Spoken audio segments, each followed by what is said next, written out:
Well, welcome to church this morning. We're in week 4 of our Covenant series. I trust that you've been really digging in during the week, that you've been following along with the daily devotions. There's some really good ones this week. Again, if you're here early at the start of the service, we kind of took Wednesday's devotion and a bit of Thursday's in devotion, thought, let's actually just have a go at doing it, hey? And just made this space a reflection time for the first 5 minutes of the service this morning. And so hopefully you're blessed by that. You kind of had the opportunity to rush out of the house a little earlier so that by the time you rushed in here and offloaded all the noise in your life, you could come and sit and be with the Lord for a moment. So hopefully you've been blessed by that. You know, this is a really interesting time and a really interesting season to be in because the reason we're doing this is that we believe that God has put a call on us as a community and as a family. We believe that God has called us, He has blessed us, He has developed us, has worked in us as a community for so many years now. Not just so that we can go, oh, it's just nice to be here and the music's great and isn't it lovely? It's actually a little bit more than that. He's called us to love our community and see it transformed so that the kingdom of God breaks into the kingdom of this world. That's why we're here. And so when we do that, it only works most effectively when we actually do our part as the body, right? It only works best when we take up the invitation of God to respond to His goodness and His love and His mercy and His empowering presence, and we go and do the things that He asked us to do. Last week we talked about being present, about being here in the community of people, about showing up, and about when you come, actually intentionally being here. We're kind of talking about what is it you do with your time? What is it you do with your relationships? Do you let God in and be Lord of your relationships? Today we're talking about surrendering our life to Him. I think it was Mark Twain who said it, but he said, sacred cows make the best hamburgers. So we're talking about time and your free will and your resources and money. So the barbecue's warming up. If you're getting uncomfortable, it's because the sacred cows are starting to sizzle. Anyone feeling uncomfortable yet? Okay, we'll need to dig deeper then. Okay. I'm just kidding. I love you guys. But we're working our way towards what it looks like really to be all in. Because if what God said He wants to do in this world from the moment He stepped into the world, from the moment in Genesis 3 when He started the process of saying, I'm going to set everything right and I'm going to use humans as my partners to bring this about, from the moment Jesus stepped onto the scene and said there's a new way of knowing God and there's a new way of dwelling with Him, from that point forward, God's been calling us. He's been working. He's been inviting us into Him. But it works best, most powerfully, and for us the most fulfilling way when we're all in. We've been working up to it. It's kind of like the hokey pokey, right? Left arm in, left arm out. But eventually you get to the end of the song and it's your whole self in. That's what we're working up to. So, spoilers, I'm sorry. But yeah, we're getting there. But today we're talking about what it looks like to live a surrendered life. And as I got this topic, I'm like, okay, God, I don't know where to begin. What do I do there? So like I like to do, I thought I'd just go back to the start. And the whole idea of a surrendered heart, if we go back to the very beginning, we start with the idea that people thought it was better to choose not God. God said, here I am, there's intimacy, there's availability, I'm with you, you can be with me. You know, we see that picture in the early parts of Genesis where the man and the woman just were with God, walking and communicating, but we chose not God, and it's kind of all gone south since then, right? It hasn't gone well for us, but it should be no surprise. I mean, the prophet Jeremiah picked up on this when he was talking about what God would step into the world and do one day as He starts to journey towards this beautiful peak in Jeremiah 31. In chapter 17, he says, the heart is deceitful above all things. It is desperately sick. Who can understand it? I, the Lord, he says, search the heart and test the mind, and to every man according to his ways, according to the fruit of his deeds. It's no surprise that when we start to talk about surrendering things, we start to get uncomfortable. We start to find ourselves a little worried because without God, without Him in our lives, our heart is hopeless and hopelessly sick. It's hopelessly broken. And while we can look around the world and see all the amazing things that are happening, we can also see all the broken things that are going on. And people will argue that this is the best time ever to be alive. And I would agree. Regardless of how you felt yesterday went, I think it's actually still a pretty good time to be alive. But until everyone addresses the heart, until everyone addresses what's going on inside, even the most generous and altruistic person who looks to the needs of others before their own, without Christ, without God in the center, the heart will eventually work for its own purposes, to meet its own needs at the cost of whatever it takes. And this is the problem that the scriptures present to us. But the radical news of the new covenant, the covenant that we're invited into to participate in, is that God said, you know what? I'm going to solve that. I'm going to fix that. A new covenant will bring to us a new heart, where the old one is deceitful and wicked and broken and seeking its own needs. God says, I'm going to come and I'm going to make a time and a place where a new heart will be given to you. The prophets of old foresaw this happening. They would see these defiant, unyielding, hard hearts within the people around them that would reject their Creator, that would reject relationship, that would reject the very best that God has for people, but declared from the very heart of God that there would come a time when a new heart would come, when a new relationship with God would arrive. Jeremiah says it in chapter 31, "For this is the covenant that I will make with the house of Israel after those days, declares the Lord. I will put my law within them. I will write it on their hearts, and I will be their God, and they shall be my people." There's intimacy. He promises that it's coming. Ezekiel says it in chapter 36, which I think is even more exciting. "I will give you a new heart. I will put a new spirit within you. I will remove the heart of stone from your flesh and give you a heart of flesh. I will put my spirit within you and cause you to walk in my statutes and be careful to obey my rules." God always had a plan to fix us up. He knew our hearts would be broken, but He wanted to put a new heart within us. We hear it in the Shema that John had talked about, this prayer of ancient Israel. It says, "Hear, O Israel, love the Lord your God." He says there's a time coming when you'll actually be able to love someone else and not love yourself. This is what Jesus picked up on in His commandments. Love the Lord and love your neighbor as you love yourself. Love is the foundation of our new heart. Love is the foundation of this covenant. Love is the way that we are drawn into God. But how does this new heart work then? Because I bet there's a whole bunch of us in the room who've got this new heart, right? So what do we do with it? How does it work? What do we do in our lives? Well, our new heart should change our perspective on life altogether, right? Because we got rid of our old heart, right, when we said yes to Jesus. Our old, stony, broken, hard heart left, and a new, soft heart that is hungry for the things of God and to follow Him and what He has called us to do. That's what we've got. And where we're going to kind of draw a line in the sand today is in Luke chapter 9, because Jesus describes the process. The way to get a new heart, the way to live out of this new life in Him, Jesus makes it really clear. He says this in Luke 29, verse 23. "And Jesus said to all, 'If anyone will come after me, let him deny himself and take up his cross daily and follow me.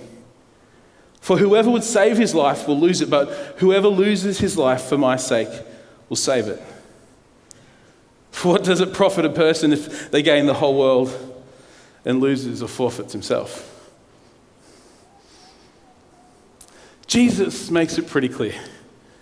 The way to get new life, the way to find new life, is to die. That doesn't make sense. We've got to die to ourselves so that we can find life in him. We die to our old stony heart so that God can give us a new life in him. It's what Jeremiah and Ezekiel were pointing forward to those thousands of years before Jesus came. It's what they were waiting for. And it can kind of get a bit confusing though. If we're ever confused though, it's like, well, I've done that. Like I said yes to Jesus, I'm a Christian. Great. That's awesome. If you're not a Christian yet, if you're exploring what it means to follow Jesus, it's a very simple thing. Jesus makes it clear though. What does that actually look like? Well, I think Jesus illustrates it perfectly through his ministry, and the Gospels show us what he does. But Paul kind of sums it up really nicely in 2 Philippians. He kind of talks about what it looks like to live out a new life with a new heart towards the people of God and the world around you. And he says this in Philippians 2, verse 3. Do nothing from selfish ambition or conceit, but in humility count others more significant than yourselves. Let each of you look not only to your own interests, but also to the interests of others.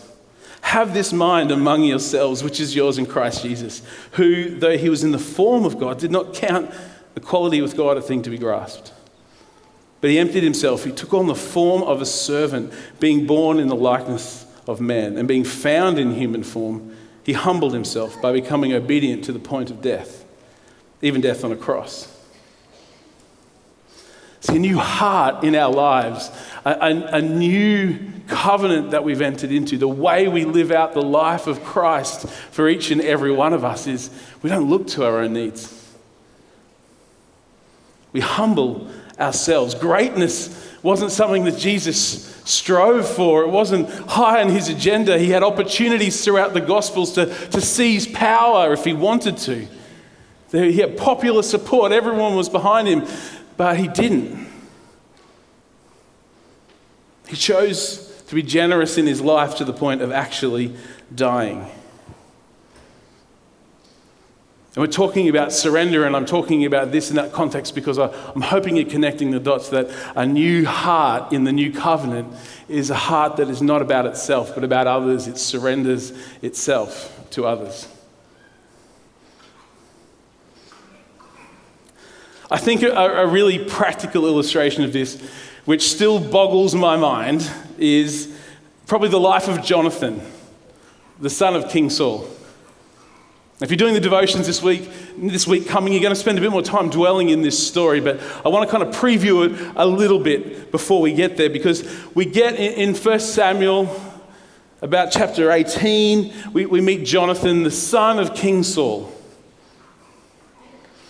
And Saul is the first king of Israel. He's been appointed. The people said, he's tall and good looking, let's pick him. And God said, okay, well, you've asked and I'm going to honor your wishes. And so they got this big, attractive looking king. And then as it worked in the ancient world, and still today, the eldest male heir of the king is the next in line for the throne. Male succession is generally what happens. That's how it works. And so Jonathan, as soon as Saul is crowned king, has in front of him a pretty good life. Wealth and prestige and power and status in the community and in the world stage. And this is the thing that really boggles the mind. There was this boy, David, a shepherd boy, who the prophet Samuel anointed to be king and said, God's going to take the kingship away from Saul and he's going to give it to David.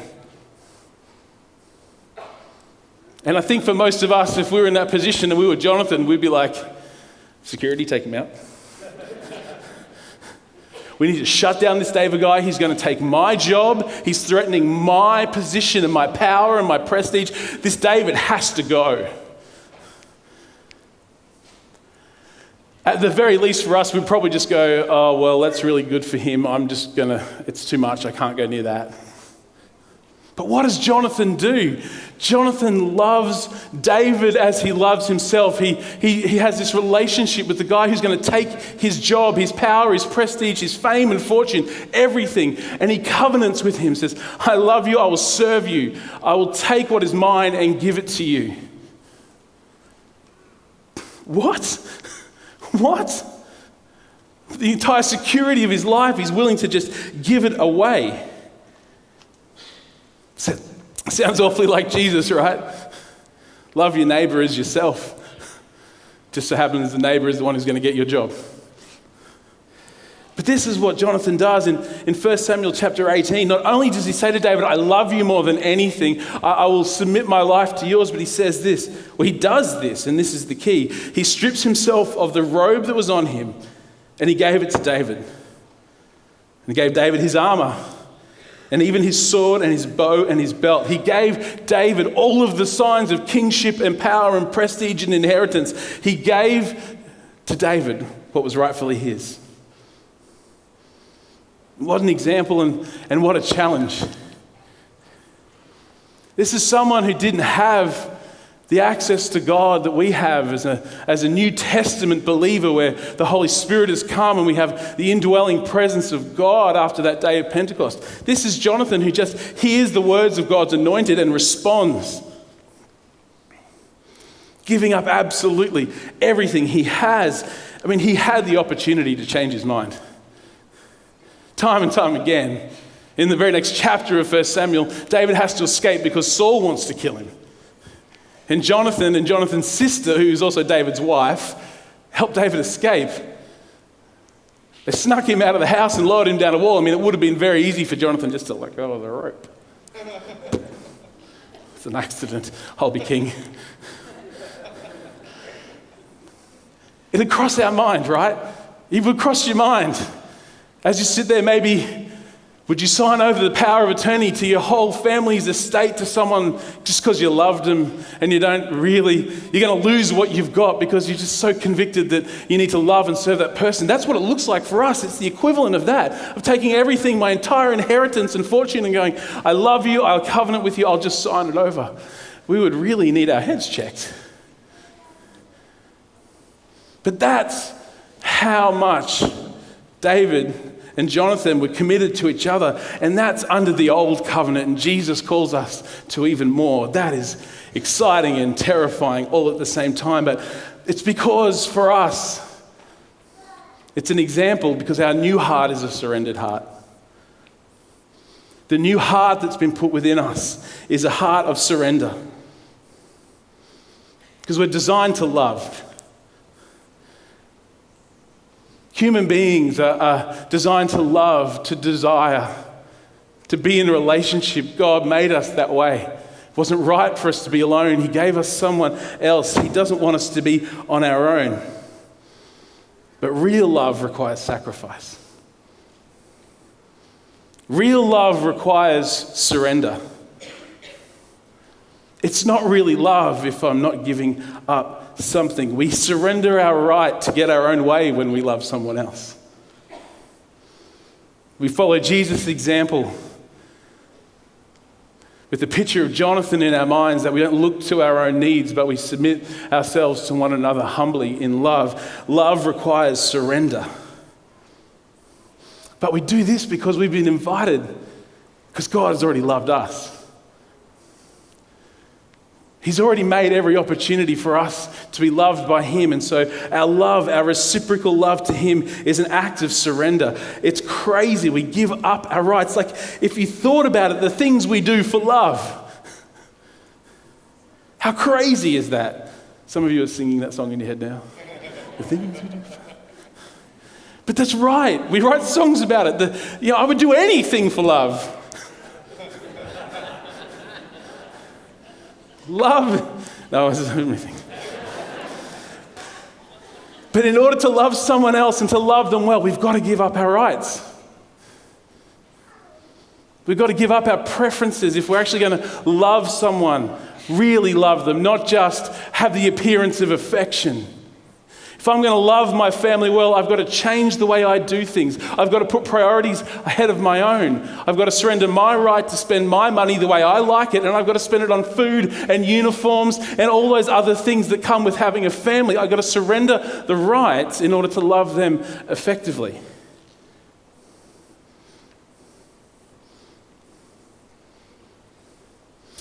Our love for God and our life of surrender to him, when we said yes to him, when we said, I'll die to myself and I'll say yes to you, we've already given up those rights. We give of ourselves, we give of our lives, right? Because he's worth giving to. We give to our families and our friends because we love them so much we think they're worth giving to. It's all about this expression of love.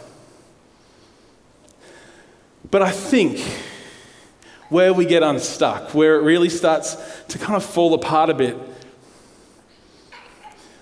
where the beauty of something like Luke 9, where yes, I'll take up my cross daily and I'll die to myself and I'll say yes to you, Jesus. Part of us getting unstuck in that moment is that we realize we have to love God. Not have to, we realize we want to love God, and that to love God, we've got to give up some of our own needs to meet the needs of others. We forget that this is really an all-in thing. Jesus didn't say, mostly die to yourself. He didn't say half die.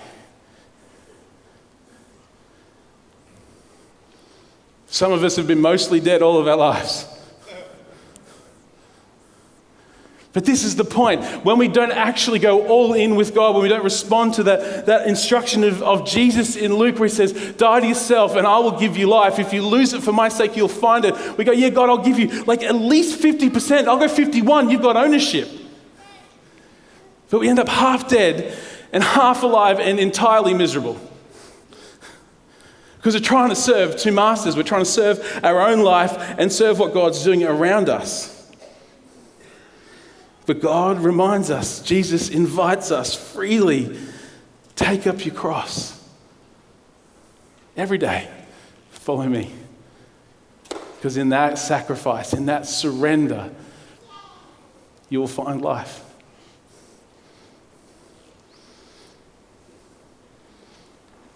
Again, I just keep coming back to Jesus. He shows us so perfectly what this looks like. He shows us so powerfully how to do this. Jesus, he's fully man and he's fully God, right? He shows up, he could do pretty much whatever he wanted, I imagine. He's God, he can do what he wants.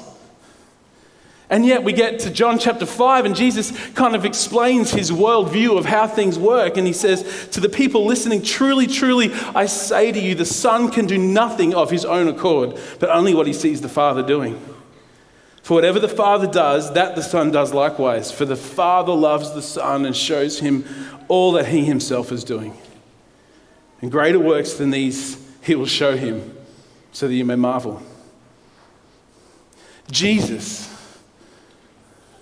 intentionally, freely, sacrificially surrendered his right to choose what to do when he was doing his earthly ministry. To just do what the Father was doing. To just say what the Father was saying. And that's not a light thing, because as I read before in Philippians 2, when Paul recounts the life of Christ in an ancient creed, he said that Jesus was obedient to the point of death. I think it's pretty easy for me, and this is as much for me to go, God, I'll follow you, I'll do what you do, I'll say what you're saying, but well, that's uncomfortable to talk to that person who doesn't know you. It's a bit confronting to go up to that person who actually walked into the foyer of our church and is looking around like they want to ask a question because they're here to vote, but they don't know what this is. But it's a bit scary to go and talk to them. I can't imagine Jesus doing that. I can't imagine Jesus going, I'll be obedient, but up to a point, because that's going to make me uncomfortable. No, God makes this beautiful invitation that, you know what? You're never going to be as fulfilled as you could be. You're never going to live life like you could unless you say yes to me and no to you.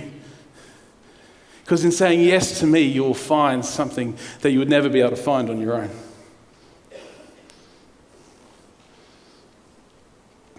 So we get to the place where we need to do the work of a surrendered heart.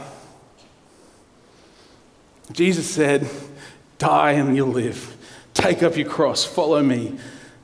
A surrendered heart responds to God's invitation to live the way he's called us to live. We become obedient to the Father. We serve out of a motivation of love. And I've got to tell you that this is amazing to see what God is doing. It is spectacular to see what God is doing. I mean, we just heard that 3-minute video about someone 10 years ago who obediently just said, could I pray for you and your son in the midst of this moment? And God stepped into their reality and changed everything. That person could have said, oh, it's too much to pray.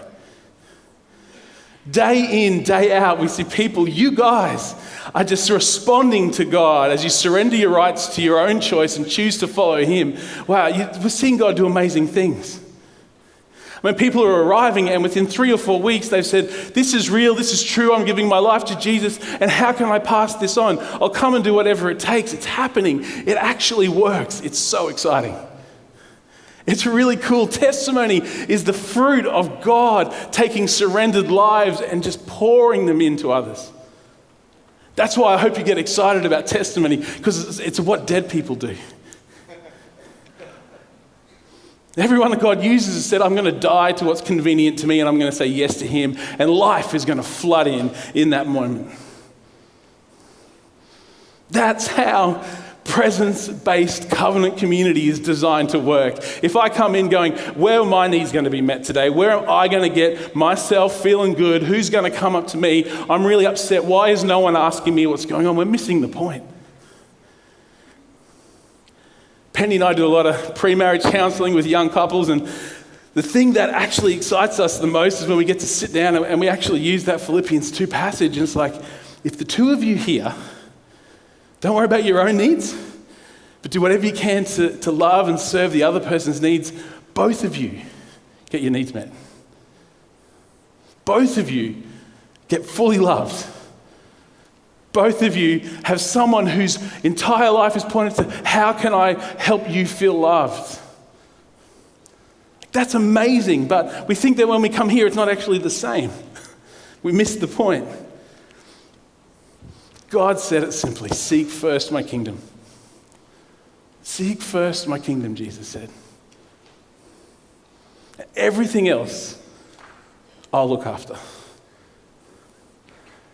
Seek first my kingdom. I'll look after the rest. He's just been talking about finding food and clothes and all those things that we think about every day. Seek first my kingdom. I'll look after everything else. But in His goodness and in His grace and in His mercy, He says, you've got free will. Maybe you'll just choose to do your own thing. And I can't look after everything else because you're not seeking first my kingdom. When you have needs, are you looking to His kingdom, or are you looking to try and meet your own needs, thereby missing out on His opportunity to step into your situation?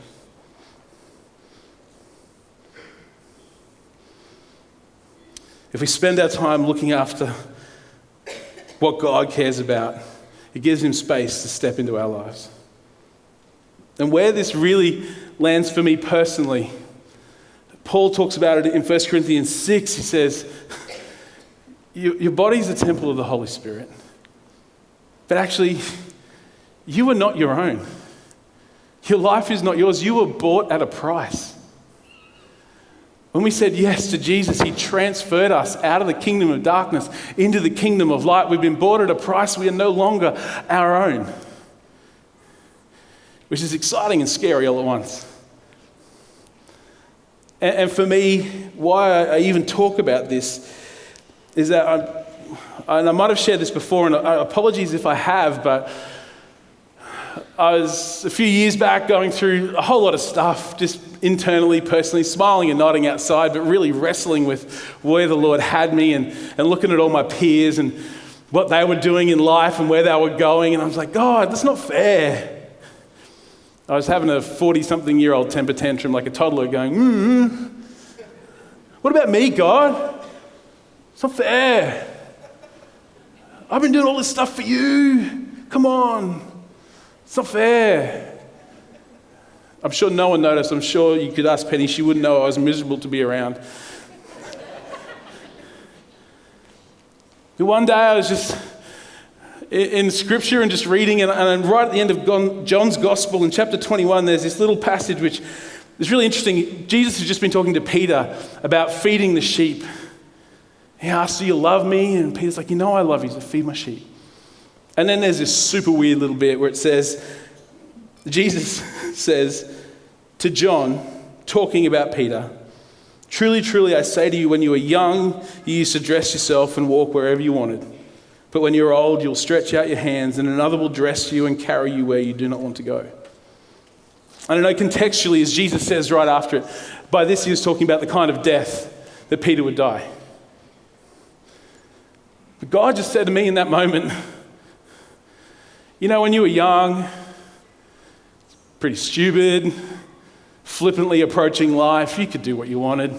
You didn't listen to me. You just chose wherever you wanted to go. You did whatever you wanted to do. But you know, there was a day when you said yes to me and the call that I put on your life. And from that day forward, you've actually surrendered your right to choose anymore. When you said yes to me, you gave up your right to choose now what you would do, because it's my decision now for your life, he said.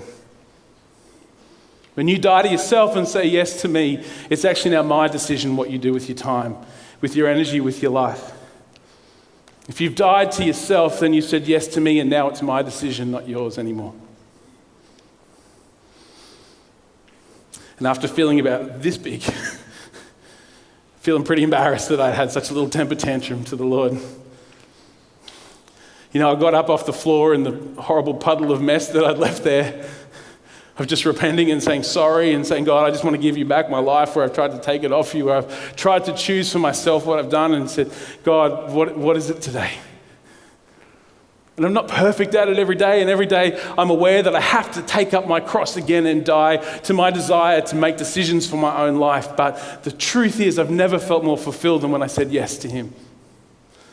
It's not easy, but man, I get to the end of the day and go, God, something's going on and I'm really excited about it. So the question is for you, what does it look like for you? If you've said yes to him,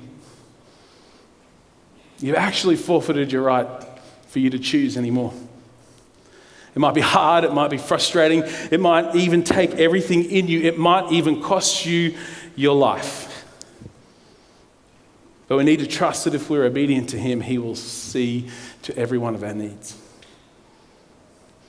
And the awkward and wonderful and embarrassing thing is, on the other side of that death, man, I feel so rich. I can't believe I had a little spray and a little whinge about all of the stuff I had to give up when in return I get him. It's a bit awkward, but it's so very good. So what does it mean for you? We're going to land this now. We're going to get serious about this. And these guys are just going to start to just play some music as we land this, because this is where actually we're not going to have a big song of response. It's not going to be a big rah-rah time, which is amazing, and I love it. And I love it when those powerful moments of worship sweep through a room like this and everyone just gets excited. But right now, I actually think this is a thing for you and God to sort out. We've each been given something beautiful and unique, Pastor John said last week.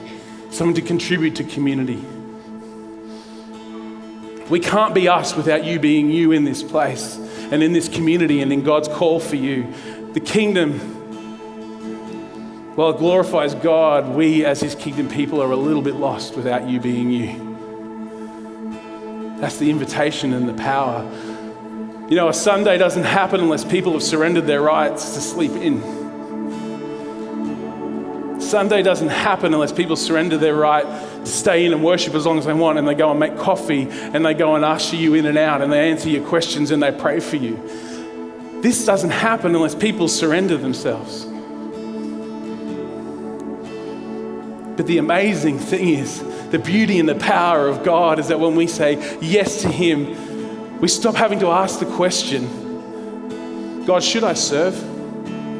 Should I give? Should I come? Should I show up? Should I do this or should I do that? Should I spend my time on the things of your kingdom in this place and in this community? That's a dead person's question. When we've said yes to him, the question starts to become, God, where can I serve you right now? Where can I give of my time and my energy to invest into your kingdom purposes right now? It may not be where I end up, but what can I do right now that best honors you and takes my life as an offering and sows it into the life of others?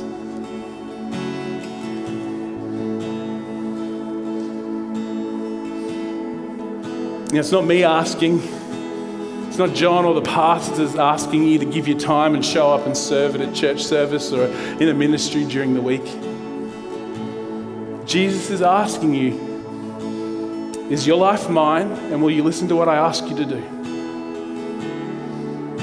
It might be kids ministry or host team or life group leading. It might be going to your neighbours and sacrificing your life to bless them. It might be welcoming a stranger into your home who is homeless and giving up your right to be comfortable on a Thursday night and have someone else there who you don't really get but needs love. Surrendering our lives to Him looks like asking Him, God, what do I do today?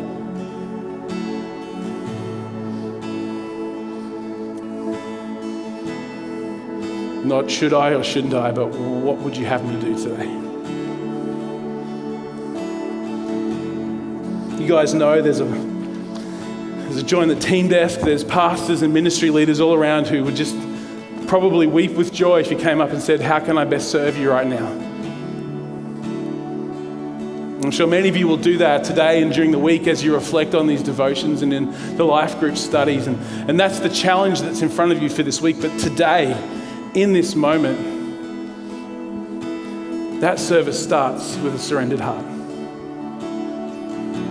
Saying, not my will, but yours be done. I choose to die to myself so that I can find my life in you. God will empower you and gift you and energize you to be about His work, His resurrection life. But to get His resurrection life, you're going to have to die.